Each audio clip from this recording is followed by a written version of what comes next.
할렐루야. 하나님이 기억하시는 가정, 어떤 가정이라고요? 그런 가정들이 다 되시기를 바랍니다.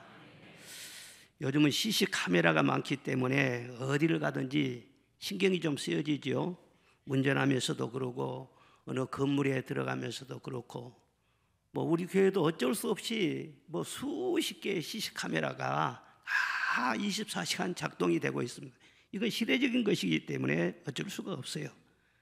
그래서 참 사생활은 보호를 받아야 되는데 은밀한 부분까지 다 그렇게 사방에 눈이 있어가지고 감시를 하니까 조심스럽기도 하고 또 피곤하기도 하고 그렇습니다. 그래도 조심하면은요 숨길 수 있어요. 그런데 하나님 앞에서는요 그것마저도 숨길 수가 없습니다. 하나님은 우리의 모든 것을 다 보고 계시는 것입니다. 우리 자고 깨는 것도 다 보고 계세요. 앉고 일어서는 것도, 우리의 가는 길도, 우리 혀의 말도, 우리 행실도 뿐만 아니라 우리 마음속에 있는 숨은 생각까지, 계획까지 다 알고 계시는 것입니다. 그런데 우리 하나님은 카메라 찍듯이 그렇게 보시는 것이 아니라 사랑의 눈을 갖고 보시는 거예요. 그래서 우리가 하나님 앞에서 선을 행하면서 하나님 기뻐하시도록 그렇게 살아가면은 그걸 다 보시고 기억하세요. 그리고 때가 되면은 반드시 보상해 주시고 갚아주시는 좋으신 하나님이신 것입니다. 오늘 본문 말씀 보면 로마 군대 백부장 얘기가 나오는데, 이 로마 군대 백부장 고넬료 얘기가 나오는데, 이 고넬료는 로마 사람인데 개종을 해서 하나님을 섬기는 사람이었어요. 그런데 이 사람이 하나님을 얼마나 잘 섬기는지 하나님 보시기에 너무너무 예쁘신 거예요. 그래서 하나님께서 이 고넬료의 모든 일거수일투정 모든 걸 지켜보시면서 너무 기쁘셔가지고 그걸 다 기억을 하셨어요. 그랬다가 이방인 중에서 최초로 복음의 첫 열매가 되는 복을 주셨어요. 그런데 고넬료 한 사람에게만 그런 복을 주신 것이 아니라 그의 온 가정이 구원받는 그런 복을 고넬료를 통해서 허락하여 주신 것입니다. 이런 놀라운 축복이 여러분 가정에도 함께 하시기를 주의 이름으로 축원합니다. 고넬료는 그건 어떻게 살았을까? 고넬료의 일상생활, 특별한 이벤트가 아니에요. 일상적인 그 생활을 하나님이 귀하게 보신 거예요. 고넬료 일상생활은 첫째는 항상 기도했다고 했어요. 2절에 보니까 하나님께 항상 기도하더니 하루는 제 9시쯤 되어, 그렇게 말씀이 나와 있습니다. 유대인들은 시간을 정해놓고 기도했어요. 하루에 3번, 아침 3시, 6시, 또 오후 3시 이렇게 3번 기도를 했어요. 우리나라 시간으로 하면 오전 9시, 12시, 오후 3시를 말합니다. 우리가 기도할 때는 보통 새벽 시간을 좋게 생각하잖아요. 또 밤에, 깊은 밤에 기도하는 것을 또 우리가 좋게 생각하는데 유대인들은 그렇게 생각을 안 해요. 이 낮 시간이 가장 정신이 맑다는 거예요. 가장 맑은 정신, 집중력이 있을 때 그때 성전에 가서 기도하는, 그것을 그들은요 오랜 전통으로 알고 지켜온 것입니다. 그래서 유대인들의 경건의 사표가 무엇이냐 하면은 시간을 딱 맞춰서 이 3번의 기도 생활을 꾸준히 이어나가는 것, 그것을 경건의 사표로 보았습니다. 다윗은요 그 피난 생활을 하면서 이굴저굴로 쫓겨다니면서도요 하루에 3번씩 기도 시간을 지켰어요. 다니엘은요 바벨론에서 사자굴 속에 들어가는 그런 죽음을 무릅쓰고도요 기도를 중단하지 않고 계속했다고 했어요. 또 베드로도 역시 하루에 3번씩 시간을 정해놓고 꼬박꼬박 기도했어요. 로마 사람이니 고넬료도요 자기 나름대로 군인이니까 군인 생활의 패턴도 있을 것이고, 그리고 로마 사람으로서 어떤 문화가 있지 않겠어요? 그런데 그런 거 다 내려놓고 하나님은 경외하는 믿음의 선진들을 따라서 그렇게 3번씩 꼬박꼬박 기도를 한 거예요. 이왕 하나님 믿을 때는 확실히 믿자. 얼마나 경건하고 지혜로운 사람입니까? 사랑하는 여러분, 왜 우리가 기도해야 됩니까? 왜 우리가 항상 깨어 있어야 되는 것입니까? 우리 인간은 연약해요. 우리 인간은 흙으로 지음받은 참 질그릇 같은 그런 존재예요. 그래서 은혜를 충만하게 받으면 사람이요 천사처럼 될 수도 있어요. 그런데 은혜를 멀리하고 망가지면은요 악마가 되어버릴 수도 있는 거예요. 사람처럼 좋은 존재가 없고 사람처럼 무서운 존재도 없는 것입니다. 그래서 우리가 선하게 쓰임받고 잘되고 영원히 사는 길로 나가려고 하면은, 정말 후회 없이 사는 길로 그렇게 가려고 하면은요 끊임없이 우리에게는 은혜가 필요해요. 나는 주가 필요해요. 주의 능력이 필요해요. 그래서 우리는 하나님의 보좌를 늘 가까이 할 수밖에 없는 것입니다. 하나님은 기도하는 자를 가까이 해주시는 줄로 믿습니다. 기도할 때 놀라운 은혜와 능력을 옷 입혀 주실 것을 믿으시기를 바랍니다. 하나님은 독생자 예수님도 아끼지 아니하시고 우리를 위해 내어주셨는데 너희를 위해서 무엇을 아끼시겠느냐, 그렇게까지 말씀하시면서 구하라 주실 것이요, 찾으라 찾을 것이요. 하나님을 늘 가까이 하고 기도하는 자에게는 잔이 차고 넘치게 될 것이다. 모든 좋은 것에 부족함이 없을 것이니라. 늘 그렇게 그 자녀들을 격려하시는 것입니다. 여러분, 자녀들을 자꾸 챙기고 자녀를 잘 되면 내가 잘 된 것보다 더 좋지요? 하나님 마음도 그래요. 여러분들이 비실비실하고 넘어지고 세상 불신자들의 창피당하고 하나님이 속상하는 거예요. 왜 너희들이 그렇게 사느냐? 내게 가까이 와서 내가 주는 능력을 충만히 받아서 너 정말 그렇게 수치스럽게 살지 말라. 하나님 자존심 좀 세워주라. 그렇게 말씀하시면서 구하면 주시리라. 그렇게 말씀을 하시는 거예요. 이 세상 사람들 다 지켜보세요. 사업하는 사람이 사업이 부도가 나면요 그 인생도 다 부도가 나버려요. 사람을 의지했던 사람이 그 사람이 넘어지면 같이 넘어져 버려요. 권력을 가지고 있는 사람이 그 권력 무너지면은요 그 인생도 같이 무너지고 마는 거예요. 그런데 하나님 한 분만을 온전히 바라고 의지하는 사람, 그런 사람은요 그가 연약해서 넘어질 듯 넘어질 때에도 하나님께서 넘어지도록 내버려 두지 않습니다. 붙들어 주시는 것입니다. 일으켜 주시는 것입니다. 의인은 설령 7번 넘어진다 할지라도 다시 일어날 것이니라. 하나님이 일으켜 세워 주신다는 거예요. 머리털 하나도 상함이 없이 하나님이 지켜주신다고 약속하고 있는 것입니다. 고넬료는요 건성어성 기도하는 것 아니었어요. 하나님 앞에 정말 마음을 모아서 늘 하늘에 계신 하나님을 찾은 거예요. 그런데 어느 날 기도를 하는데요 기도 중에 갑자기 환상이 쫙 보이는 거예요. 그리고 천사가 나타났어요. 그리고 고넬료야 그렇게 부르는 것입니다. 여러분, 환상이 보였다 하는 것은요 하늘의 문이 쫙 열렸다 그 말이에요. 여러분, 이 세상에 동서남북으로 다 문이 열려가지고 어디로 가든지 사통팔팔이 돼가지고 다 그냥 막 형통하고 그러면 좋지 않겠어요? 그런데 살다 보면은요 다 그렇게 통하는 것이 아니에요. 이리 가도 막히고 저리 가도 막히고 그냥 다 그럴 때가 있다 그 말이에요. 그런데 하늘의 문이 열리게 되면은 사방의 문이 다 막힌다고 할지라도 하나님께서 세상을 이길 힘을 주신 줄로 믿습니다. 앞에 산을 옮겨줄 줄로 믿습니다. 닫힌 문을 열어주실 줄로 믿습니다. 그래서 하나님과 통하면은요 사람과도 통하게 하시고 세상에서도 형통하게 하시고. 야곱이는 아버지의 집을 떠나서 한순간에 외로운 고아가 됐습니다. 이제 집을 나왔어요. 어디로 가야 할지 알 수도 없어요.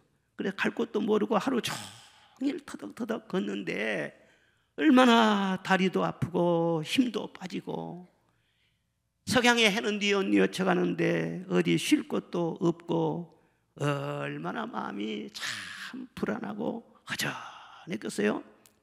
그래 할 수 없이 해가 저무니까 그냥 가다가 들에서 돌 베개를 베고 잠을 잤어요. 그런데 잠을 잤는데요 꿈을 꾼 거예요. 여러분, 저녁에 기도할 때도 한마디씩 기도하고 자세요. 하나님 잠 잘 자게 해주시게요. 꿈을 꾸어도요 꿈속에서 예수님 만나게 해주세요. 그렇게 기도하면 얼마나 좋아요. 근데 야곱이요 저렇게 잠을 자다가는요 꿈을 꾸었다니까요. 그런데 하늘문이 쫙 열리면서 환한 빛이 비치면서 저 하늘에서 자기 자는 데까지 말이에요, 사닥다리가 쭉 내려지는 거예요. 그리고 천사들이 부지런히 오르락 내리락 왕래하는 것이 보였어요. 그리고는 그 꿈에 하늘에서 음성이 들리는데, 야곱아 두려워하지 말라, 내가 너와 함께 함이니라. 내가 너를 도와줄 것이다. 내가 너에게 복을 줄 것이다. 어디로 가든지 내가 너와 함께 해서 너는 큰 성공을 거두게 할 것이니라. 너는 금이 환향을 하게 될 것이니라. 이렇게 너무너무 기분 좋은 말씀을요 계속 해 주시는 거예요. 여러분, 아무리 막히고 또 막힌다고 할지라도 하늘의 문이 쫙 열리고 하나님께서 주시는 언어인 환상을 보고 꿈을 꾸고 애언의 말씀을 듣고 그러면 내 영혼이 살게 되는 것이고, 내 영은 세상을 지배할 수 있는 능력을 얻게 되는 것입니다. 원수 마귀를 쫓아낼 수 있는 힘을 얻게 되는 것입니다. 그래서 환상이 보여지고 하나님과 독한 사람은요, 아무리 세상이 힘들고 힘들어도요 마음이 힘들지 않습니다. 마음에 형통함이 있어요. 그리고 어디를 가든지 천군 천사를 보내주셔서 그의 미래가 받게 하여 주시고, 나만 이런 것이 아니라 천사들이 나를 위해 일해 주니까 무한한 잠재력이 있는 거예요. 기도하고 하나님과 함께하는 사람은요 현재만 보면 안 돼요. 나중에 하나님이 그를 위해 일하신다고요. 놀라운 일이 일어난다. 그리고 천사들이 늘 왕래했다는 거, 이거 천사들이 뭔가를 운반하고 다닌 거 아니에요? 근데 기도를 운반하는 걸 말해요. 자, 요한계시록 8장 4절을 한번 보겠습니다. 시작. 향연이 성도의 기도와 함께 천사의 손으로부터 하나님 앞으로 올라가는지라. 아멘. 기도를 말이죠, 천사가 손에 딱 받아가지고 향연과 함께 하나님 보좌로 올리는 장면이 나오지 않습니까? 뭔데 그냥 천사들이 사닥다리로 오르락 내리락 바쁘게 그렇게 하겠어요? 기도를 자꾸 옮기는 거예요. 우리 기도는요 그냥 흩어지는 것이 아니에요. 연기처럼 하나님 앞에 반드시 천사들이 다까지 올려져요. 그러면 천사들이 또 응답을 가지고 내려와요. 그래서 천사들이 또 일을 하는 거예요. 여러분 주변에 마귀가 맴맴도는 그런 사람 되면은 얼마나 불안한지 몰라요. 마귀는 쫓아내버려야 돼요. 그리고 천사들이 늘 왕래하고 여러분의 기도를 운반해주고 응답을 가져오고 일을 하는 그런 축복이 있기를 주의 이름으로 축원합니다. 온전히 주께 맡긴 내 영, 사랑의 음성을 듣는 중에 천사들 왕래하는 것과 하늘의 영광 보리로다. 다 같이요. 이것이 나의 간증이요, 이것이 나의 찬송일세.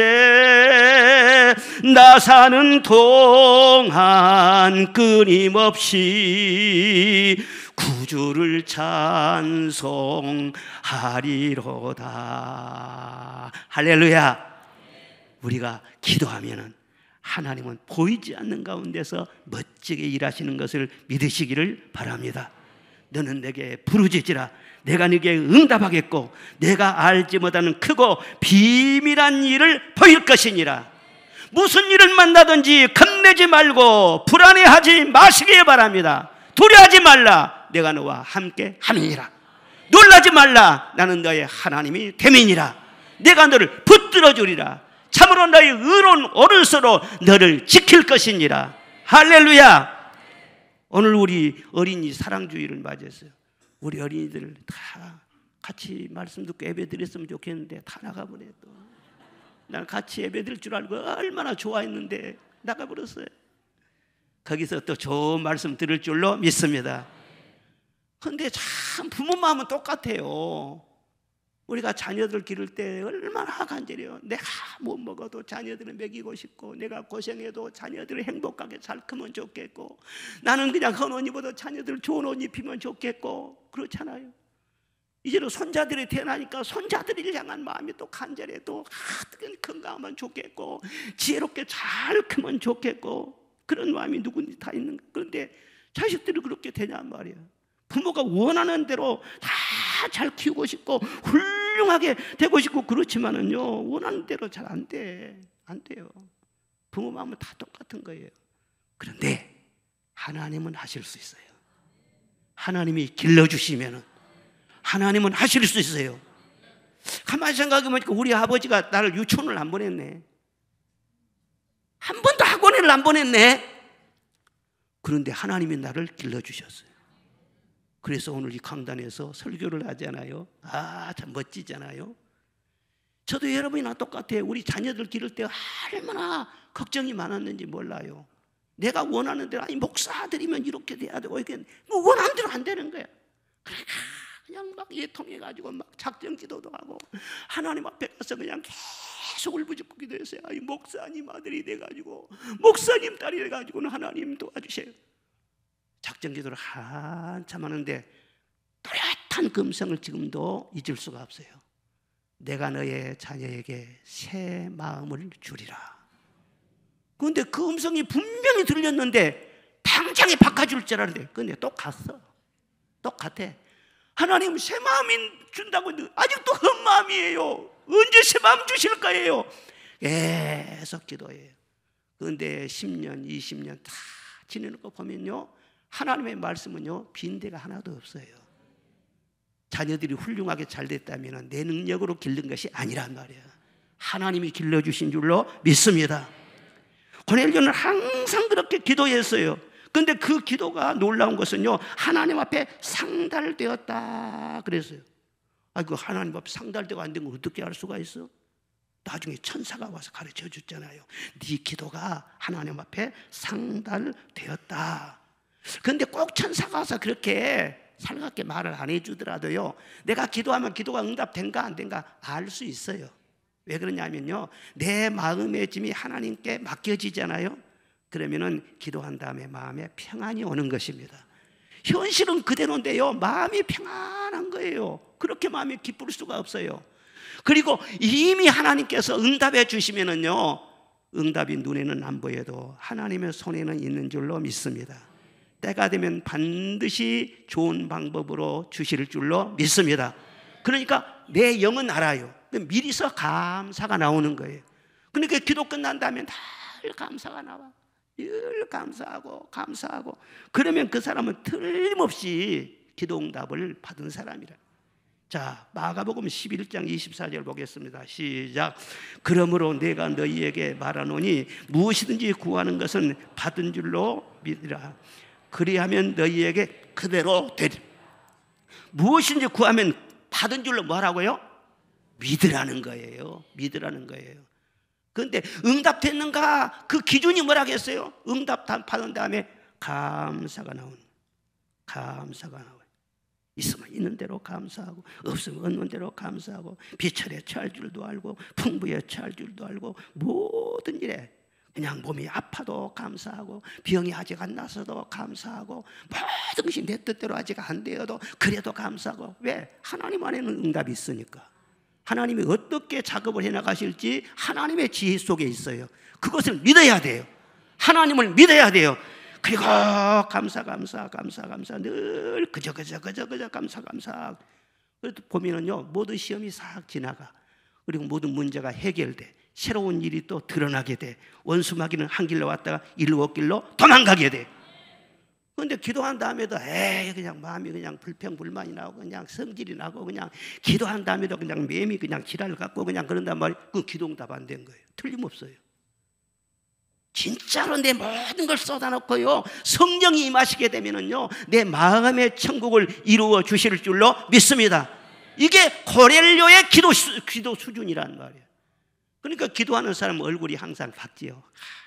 너무너무 감사해요. 왜? 지금은 아니지만 하나님은 일하실 테니까. 다 하나님 안에 현찰이 다 있으니까. 참 그런 기도의 사람들 되시기를 주의 이름으로 축원합니다. 하나님이 일하시는 거 얼마나 위대한지 몰라요. 그리고 두 번째로 고넬료는요, 항상 선을 행했어요. 뭘 행했어요? 선을 행했어요. 2절에 보니까 백성을 많이 구제했다 그렇게 말씀이 나와요. 구제했다는 것은 선을 행했다는 거 아니에요? 하나님이 그것을 귀하게 보셨다는 거예요. 선하심과 인자하심은 하나님의 성품 중에서 대표적인 성품인 것입니다. 그래서 시편에 보면 그는 선하시고 그 인자하심이 영원하리로다 그랬어요. 23편에 보면은 내 평생의 선하심과 인자하심이 반드시 나를 따르리니 내가 여호와의 집에 영원히 거하리로다. 그래서 하나님을 사랑한다는 것은 선한 일을 늘 사모하는 것을 말하는 것입니다. 이 고넬료는 로마 군대 장교니까 지금 유대나라 피지배국의 파견이 나와 있어요. 예. 그리고 그때 당시 로마의 총독 관저가 이 가이사라에 있었기 때문에 가이사라에서 백부장으로 근무했다는 것은 권력의 핵심 가장 가까운 곳에 그분이 있었다, 그걸 의미하는 거예요. 그런데 그렇게 대단한 자리에 있으면서요, 유대인들 참 약하고 힘없고 천하고 멸시받을 수밖에 없는 그런 사람들이잖아요. 그런데 그런 사람들에게 함부로 대하지 아니하고 존중해주고 많이 구제했다는 거예요. 그리고 항상 선한 일에 힘을 썼다는 거예요. 그게 하나님 믿는 사람들이죠. 그게 바로 차별화된 것이죠. 하나님께서 그걸 하나하나를 다 보시고 기억하시는 거예요. 그리고 천사를 보내주셨다는 거예요. 선을 행하는 각 사람에게는 환난과 악을 행하는 각 사람에게는 환난과 공고가 있고 선을 행하는 각 사람에게는 영광과 존귀와 평강이 있느니라. 로마서 2장에 그렇게 말씀하셨어요. 사랑하는 여러분, 늘 선한 일을 사모하시기를 바랍니다. 선한 마음을 품고 말을 선하게 하시기를 바랍니다. 누구에게든지 선을 베풀며 사시기를 바랍니다. 사람도 기분이 좋지만 나도 그러면 행복하지만 하나님이 기억하시는 거예요. 주님이 기억하시면 족하리. 주님이 기억하신다는 거예요. 그것이 신앙의 수준이에요. 초대교회에 아주 중요한 일화 하나가 전해 내려오고 있는데, 이집트에 안토니라고 하는 아주 유명한 부자가 있었어요. 그런데 그 사람은 부모로부터 많은 유산을 상속받아 가지고 아직 젊은 사람인데도 유명한 부자였어요. 그런데 이분이 예수님을 믿게 돼요. 그리고 성경을 읽게 돼요. 그런데 신앙생활을 아주 뜨겁게 사모하면서 열심히 했어요. 그런데 어느 날 성경을 읽다가 큰 충격을 받고 말았어요. 우리가 잘 아는 부자 청년 얘기했잖아요. 그 젊은 율법사 얘기 있잖아요. 그 대목을 읽는 거예요. 그래서 그 부자 청년이 영생을 얻으려면 내가 무엇을 해야 되겠습니까? 예수님께 물어보자. 계명을 지켜라 하고 말을 했어요. 그러니까 그런 계명은 어려서부터 다 지켰습니다. 그러면 한 가지 부족한 것이 있는데 내 가지고 있는 모든 것을 다 불쌍한 사람이 나눠주고 나를 따를 것이니라. 그렇게 말씀했어요. 그랬더니 그 부자 청년이요, 재물이 너무나 많아. 아까워. 다 나눠주기는 아까워.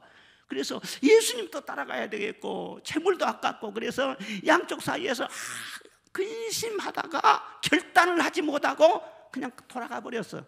그걸 보면서 이 안토니가 큰 충격을 받는 거예요. 내가 재물이 많은 사람인데 과연 그 청년의 꼴이 될 것인가? 아니면 내가 정말 영생을 위해서 결단을 할 것인가? 그래서 갈등을 많이 했어요. 그러다가 마침내 결단을 했어요. 재산을 다 팔아치웠어요. 그리고 일정한 부분은 자기 누이 동생에게 물려주고, 그리고 나머지는 구제하는데, 가난한 사람 구제하는데 다 그것을 사용했어요. 아무것도 없어요 이제. 그리고 홀가분한 마음으로 사막으로 들어가요. 그리고 깊은 굴 속에서 3년간 오직 기도와 말씀 묵상으로 수도 생활에 참여하게 됩니다.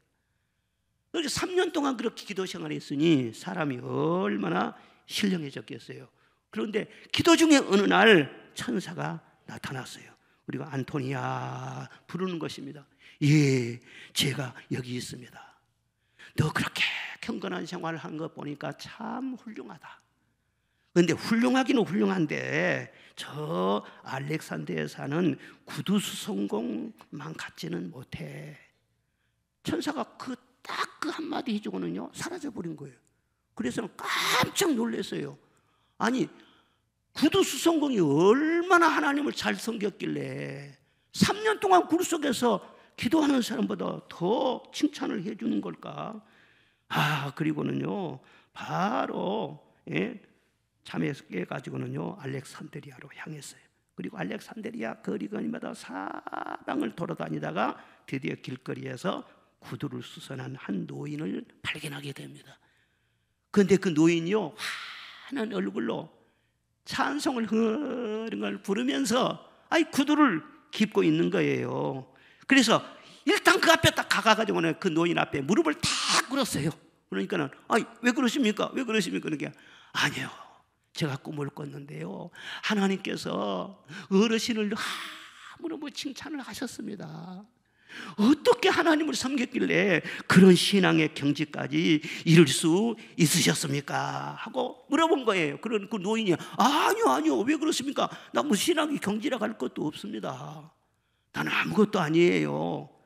그저 이렇게 수도 생활한 것도 아니고 묵상을 한 것도 아니고 그냥 구두수선하면서 하루하루 그렇게 사는 것 뿐입니다. 그런데 구두를 기울 때 그냥 기도하는 마음으로 깁지요. 이 구두 주인이 발이 편했으면 좋겠다.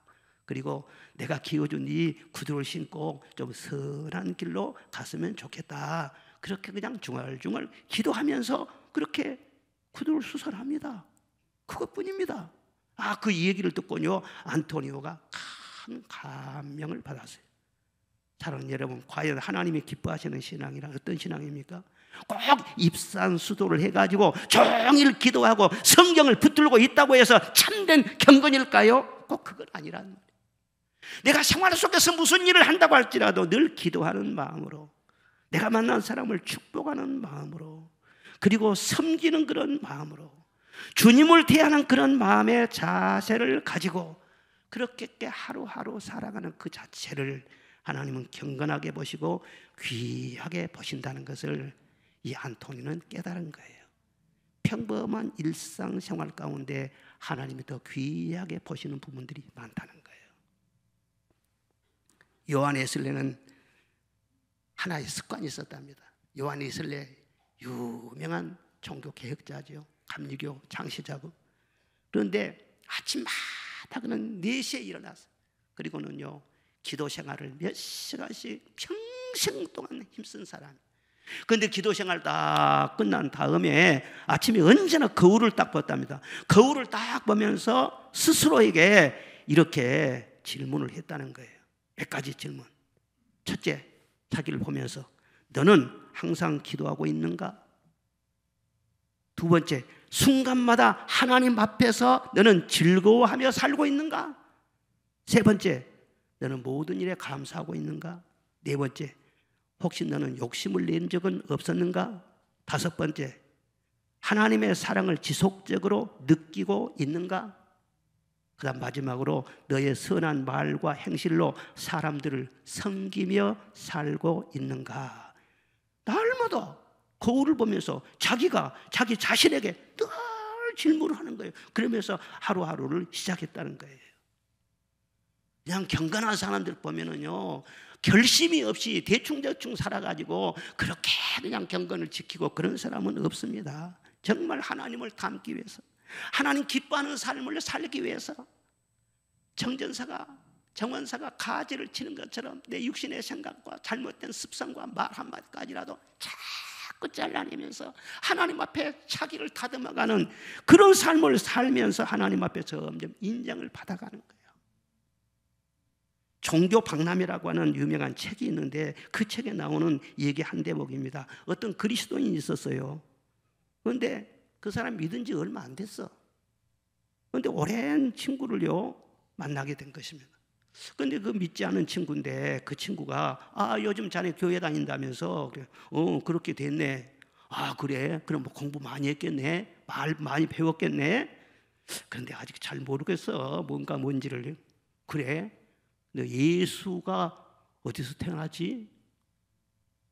어디서 태어났어요? 그것도 잘 몰라. 나 잘 모르겠어. 몇 살 때 죽었지? 그것도 잘 모르겠어. 설교는 몇 번 했지? 그것도 잘 모르. 다 모른다네. 이 사람 한심한 사람이네. 차라리 교회 헛다녔구만. 지금까지 뭘 배우고 다녔노 도대체? 그러니까 그런 건 잘 모르겠는데 그러나 별로 아는 것 없어도 그 배운 것이 조금 있는 것 같아. 내가 좀 달라진 것이 있단 말이야. 뭔 줄 알아? 하나님이 계신다는 것은 나는 지금 알게 됐어. 그리고 내가 가만히 보면 나도 모르게 달라진 것 같아. 자네도 알다시피 3년 전까지만 해도 나 술 주정뱅이잖아. 그리고 싸움질도 많이 했잖아. 그리고 돈을 함부로 쓰고 다니다 빚도 많이 찼잖아. 빚장에 당할 때 시달렸지. 그리고 저녁에 집에 들어가면은 아내와 아이들이 나를 엄청 무서워해서 내가 혈기를 많이 냈거든.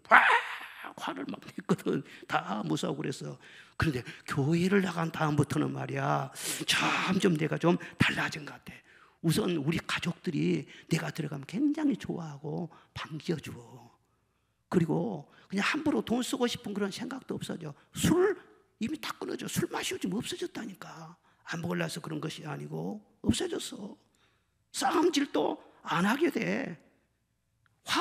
화낸 지가 언제 냈는지 모르겠는데 화 안 나오더라니까. 그러면서 늘 그냥 감사해. 그리고 내가 한 가지 깨달은 것은 하나님께서 지금부터 나를 사랑하는 것이 아니라 오래 전부터 나를 사랑하고 계셨구나. 그것을 내가 알게 되었다니까. 그렇게 말을 했다. 그 이야기를 친구가 쭉 들으면서요, 그 믿지 않은 친구가 아무 할 말이 없죠. 왜? 지식은 없는 것 같지만은요, 믿음의 열매가 너무너무 좋지 않아요. 너무너무 좋지 않아요. 신앙생활의 열매를 보면은 그 나무를 알 수 있다. 그렇게 말씀을 했어요. 기도와 구제, 이것을 항상 성경에 보면은요, 같이 묶어서 말하는 그런 대목이 많이 있습니다. 기도 생활을 잘하게 되면은요, 사람에게는 늘 선을 행하게 되어 있어요. 기도 생활이 뿌리라면요, 사람에게 선을 행하는 것은 열매에 속하는 거예요. 그러니까 기도 생활을 잘하고 하나님과 관계가 좋으면은 반드시 세상 사람에게는 몰라도 가까운 사람에게는, 성도들에게는 칭찬을 받게 돼 있어요. 오랫동안 신앙생활 교회에서 하는데도 성도들이 수근수근한다. 그 사람이 문제가 아니라 내 자신을 한번 돌아보라는 거예요. 뭔가 문제가 있다는 거 아니겠어요? 그냥 기도는 열심히 하고 성경 끼고 살고 그냥 막 방언도 하고 그냥 기도하면 덜덜덜덜 하면서 그냥 신들린 것처럼 하는데 뭔 놈의 그렇게 성질이 많은지 몰라도 집에 가면은 그냥 집안 식구들을 불안하게 하고 남편을 그냥 들들 볶고 남편 그냥 심장이 두근두근 뛰게 하고 그런 사람이 여기는 없는데 자꾸 경상도 아무리 기도 많이 하고는 주여 많이 해도요, 그건 잘못 믿는 겁니다. 멀리 있는 사람한테는 몰라도 가까이 있는 사람에게는 행복을 줘야죠. 그렇잖아요. 나도 많이 변화됐어요. 가까운 사람은 어떻게 하면 내 아내를 행복하게 해줄까, 편안하게 해줄까, 그런 마음이 항상 있죠. 그리고 가정의 달 5월은 가정달 말만 하지 말고 여러분 가정마다 성령 충만하세요. 성령의 열매가 맺혀지세요. 사랑과 희락과 화평과. 그러면 무슨 가정에 문제가 있어요? 예? 가정에 성령 충만하려면 여러분 심령이 성령 충만해야 돼. 나로 말미암아 성령의 불이 자꾸 번져나가도록 그렇게 하시기를 바랍니다. 그리고 죽어야 돼. 선이 무엇이냐? 주는 거예요. 주라. 그리하면 너에게 주리니 그 후이되어 누르고 흔들어 넘치도록 너에게 채워주리라. 늘 기도도 해줘야 돼. 기도 받지만 말고 기도도 주고, 섬겨도 주고, 참아도 주고, 위로도 주고, 구제도 주고, 가까운 사람에게, 우리 성도들에게 늘 그렇게 해나가면서 여러분 하나님의 말씀 안에 거하시기를 바랍니다. 하나님의 다 그걸 기억하시는 거예요. 마지막 세 번째로요, 그는 경건했다고 했어요. 2절에 보니까 그가 경건하여 그렇게 말씀합니다. 하나님이 인정하시는 경건한 사람이었다. 이 본문에 보면은요, 고넬료와 베드로가 참 만남에 대해 상세한 기록이 있는데 아주 둘이 공통점이 있어요.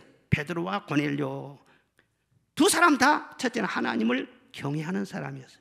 그런데 두 사람 다 또 기도하는 사람이었어요. 시간 맞춰놓고 기도하는 사람이었어요. 그런데 기도를 잘하게 되면은 하나님과 통하게 되고 천사들이 왕래할 뿐만 아니라 또 한 가지 분명한 증거가 무엇이냐? 기도하는 사람끼리 통합니다. 기도하는 사람들이 한영을 받지 않아요. 그러니까 기도하는 사람은 기도하는 사람이 인정을 해줘요. 기도하는 사람은 기도하는 사람이 좋아해 줘요. 그리고 생전 처음 만나는 사람도요, 제대로 한영을 받고 늘 깨어서 기도하고 주님 안에 거하면은요, 금방 친구가 돼요. 영이 하나니까. 그러니까 고넬료와 베드로가 그런 사이였다니까요. 예, 생면부지의 사람이, 예, 국적도 다르고 신분도 다르고 다 다른데 기도 중에서 천사들의 중재를 해가지고 만났어요. 천사가요, 집 주소까지 가르쳐주면서 거기 가서 만나라고 그러는 거예요. 저도 이 피장이 시몬의 집, 이 요바의 이 베드로의 그였다고 하는 그 집을 가봤어요. 그런데 2층에는 못 올라가게 해요. 그래서 안에만 슬쩍 들어갔어요. 이제 슬쩍 들어가서 봤는데 아주 하람해갖고 지중해 해변 옆에가 있는데 다 그냥 쓰러질 것 같아요. 그런데 그 집에서 말이죠, 이 베드로가 기도하고 있는데 그 집을 정확하게 이 천사가 가르쳐 준 거예요. 거기서 만났어. 그리고 두 사람 다 말이죠, 참 넘지 못할 그 벽이 있어요. 왜냐하면 유대인이고 이방인이잖아요. 유대인과 이방인은 서로 상종이 안 돼야 해요. 또 지배층과 피지배층은요, 서로 상종이 될 수가 없어요. 너무나 벽이 두터운 거예요. 그런데 하나님께서 말씀을 하세요. 예? 고넬료에게 가서 베드로를 청해 와서 그의 말씀을 들어라. 그리고 그가 보낸 하인들이 점점 가까워오자 베드로에게도 천사가 나타나서 동일하게 말씀해 줘요. 예, 지금 그 사람이 들어오는데 그 사람은 내가 보낸 사람이다. 아무 의심하지 말고 집으로 들여서 같이 유숙하고 같이 동행하도록 해라. 유대인들이 말이죠, 이방인들과 같이 악수도 안 해요. 그런데 집에 들어오게 해가지고 숙식을 같이 한다? 이건 있을 수가 없는 일이지. 그런데 하나님께서 그냥 환상적에 말씀을 하셨어요. 그래서 모든 선입관이며 편견이나 자기 전통이나 다 내려놨어요. 고넬료도 그걸 다 내려놓고 베드로도 그걸 다 내려놨어요. 그리고 말씀에 순종하게 됩니다. 사랑하는 여러분, 기도하는 것도 경건이고 말씀을 듣는 것도 경건이지만 말씀에 순종하는 것은 경건의 능력입니다. 자, 디모데 후서 3장 5절 말씀을 보겠습니다. 시작. 경건의 모양은 있으나 경건의 능력은 부인하느니 이 같은 자들에게서 내가 돌아서라. 아멘. 말세가 되면 고통하는 때가 이른다. 왜 고통하느냐? 예수 믿는다고 하면서 경건의 모양은 있다. 그런데 경건의 능력이 없어. 하나님의 역사하심을 볼 수가 없다. 그러니까 피곤하고 세상을 이기지 못한다 그 말이에요. 경건의 능력이 무엇이냐? 하나님의 말씀을 듣고 고넬료처럼 베드로처럼 모든 것을 뛰어넘어서 순종하는 것입니다. 저 사람은 절대 안 돼요, 안 돼요. 아니야, 내가 보낸 사람이야. 만나. 그럼 만나는 거예요. 신앙생활에도요, 하나님 말씀을 들으면서도요, 시퍼렇게 자기 중심인 사람이요 많이 있어요. 예? 자기 생각, 자기 한번 딱 신념 딱 그걸 정하면요, 누가 말해도 듣지 않습니다. 한번 자기가 주장하면요, 누가 말해도 안 들어요. 네, 자기가 주관이. 자기 어떤 사상의 매료가 됐습니다. 어떤 사상을 딱 붙잡습니다. 나는 이 편에 섰어. 그러면 주님께서 아니야, 진리편은 이 편이야. 그래도 싫어요. 주님은 나하고 다르네요. 나는 이 편인데. 이런 그리스도인들이 오늘날 많다는 거예요. 사상의 편에 서지 말고 이념에 사로잡히지 말고 사람에게 매이지 말고 하나님 말씀하시면은 순종하시라고.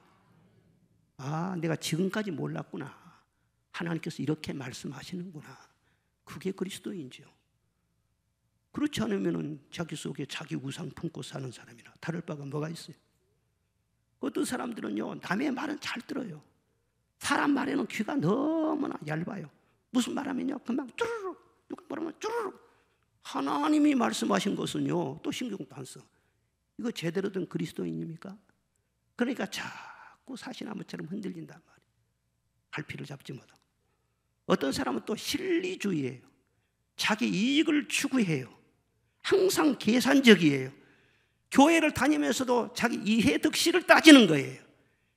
교회는 하나님 만나기 위해서, 내 영혼 구원받기 위해서, 하나님의 신령한 복받기 위해서 다니는 거 아니에요? 근데 교인들이 말이죠, 아 이거 교인들 많네, 성가대원들 저 상들여서 장사하면 잘 되겠네, 한 영혼으로 보는 것이 아니라 고객으로 보인 거예요. 그리고 만나가지고 말이죠, 내가 이런 사업을 시작했는데 한번 투자를 좀 하라고 교회를 이용해가지고 장사를 해? 경건을 이익의 재료로 생각을 해? 절대 형통할 수가 없죠.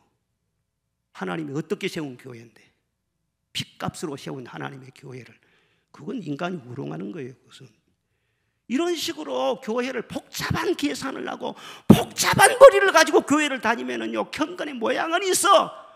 보면은 직분도 훌륭해, 보면은 다 오래 믿었다고 그래, 기도도 많이 해. 그런데 말이 경건의 능력이 없어. 그러니까 아이고 말이 많아요. 고넬료는 칭찬을 들었어요. 베드로도 칭찬을 듣고. 그리고 고넬료를 보면 대단한 것이요, 자기 하인들이 가서 베드로를 모시고 왔어요. 모시고 딱 오니까는요, 집에 들어갔을 때 베드로 앞에서 고넬료가요 다 엎드려서 절을 합니다. 그리고 모든 식구들을 다 모아놓고 혼자 말씀을 듣는데 그치지 않고 자기 가까운 친척과 친구들과 집안 모든 식구들 다 모아놓고 같이 말씀을 듣게 했어요. 그리고 그 발 앞에 넙죽 엎드려 절을 합니다. 여기서 절을 한 이 장면은요, 그냥 머릿속에 인사한 것이 아니에요. 신 앞에 경배하는 그런 자세를 말하는 것입니다. 베드로 앞에서 그렇게 절을 하니까 베드로가 당황을 해가지고 깜짝 놀라, 내가 뭐 하나님도 아닌데 나 사람인데 왜 이러십니까? 왜 이러시면 일어나십니까? 유대교의 이 로마 군대의 장교가 돼가지고 이 덥석불이 이 털이 푹석했을 거 아니에요? 갈릴리 그 촌사람, 그 사람 앞에 와서 넙죽 절을. 여러분, 신앙생활이라는 것은 절대 구름 잡듯이 무지개 잡듯이 그렇게 추상적으로 하는 게 아니에요. 고넬료는 구체적으로 한 거예요. 하나님의 사람을 알아본 거예요.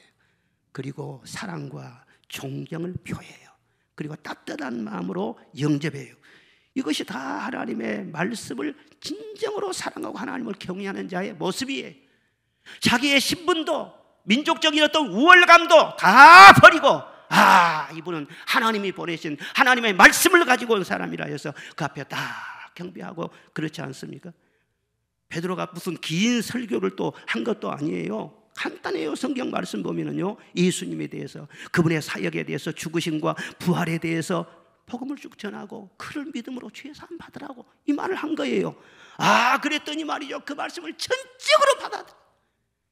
사도행전 10장 44절로 46절을 다 같이 보겠습니다. 시작. 베드로가 이 말을 할 때에 성령이 말씀 듣는 모든 사람에게 내려오시니 베드로와 함께 온 할례 받는 신자들이 이방인들에게도 성령 부어주심으로 말미암아 놀래니 이는 방언을 말하며 하나님 높임을 들음이러라. 아멘. 말씀을 듣는데 영으로 말씀을 듣습니다. 성령으로 그 말씀이 깨달아졌습니다. 그리고 바로 성령 세례받고 방언을 말하게 되고 하나님을 찬송하게 되고 이방인 중에서 최초로 예수님을 영접하고 성령 세례받고, 그래서 이 사건을 이방인의 오순절이라 그렇게 부르기도 하는 것입니다. 전설에 의하면 그 후로 고넬료가 가이사라 근무를 다 마치고 로마로 돌아가서 로마 교회를 세웠다고 합니다. 자기 혼자 구원받는데 그치지 않고 온 가족과 함께 다 구원받았어요. 일가 친척 친구들까지 다 구원받았어요. 거기에 머물리지 아니하고 자기 민족에게 복음을 전하기 위해서 로마에서 최초로 로마 교회를 세우는, 하나님 나라 선교를 위해서 아주 아름다운 족적을 남긴 귀한 분이 됐다는 거예요. 고넬료와 같이 여러분의 가정도 이런 축복이 있기를 주의 이름으로 축원합니다. 성령 충만한 가정, 임마누엘의 가정 되시기를 주님의 이름으로 축복합니다. 하나님 우리의 일상을 다 보고 계시고 기억하고 계시는 것입니다. 고넬료처럼 항상 기도하고 선을 행하고 말씀에 순종해서 경건하게 삶으로 하늘 문이 열리고 천사들이 왕래하고 기도의 응답이 운반이 되고 놀라운 일을 보면 살아갈 수 있기를 주의 이름으로 축원합니다.